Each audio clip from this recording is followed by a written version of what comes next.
give y'all some crispy nuggets today on what to look for when you're out here on the river. What you laughing at? Some hot tips about to come in right here. About to be some hot tips give out. Show y'all what's going on here. Apparently, not knowing how to work a camera. That's what's really going on.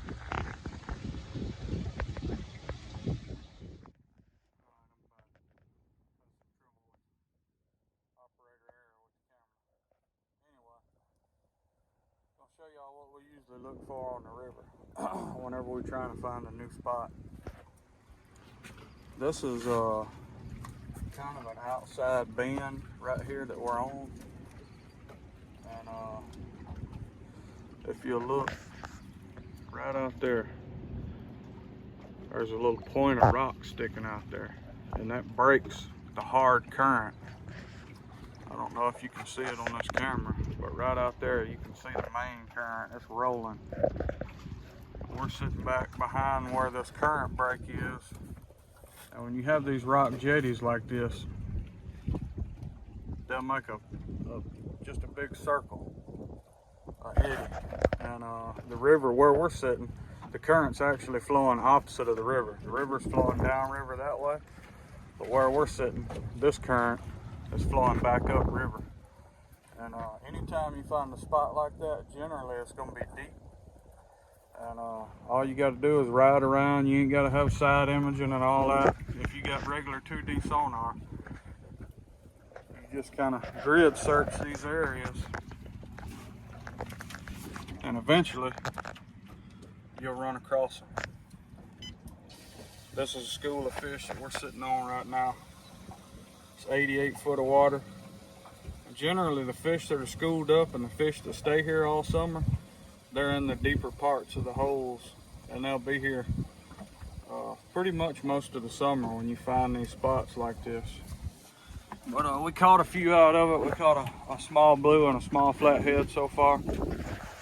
But that's what we do, find those spots, especially on outside bends. If you can find something like that rock dike sticking out that breaks the current, it makes a giant eddy, and you'll find a deep hole in that eddy, and those fish will be sitting behind that drop off out of the current.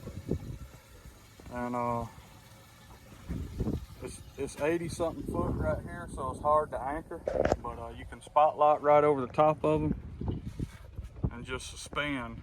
Suspend's the best thing to do in this situation, because when you have barges come through, a lot of times the current will change. You'll spin your boat around, spin you around backwards sometimes. It's real hard to stay on anchor in this particular spot.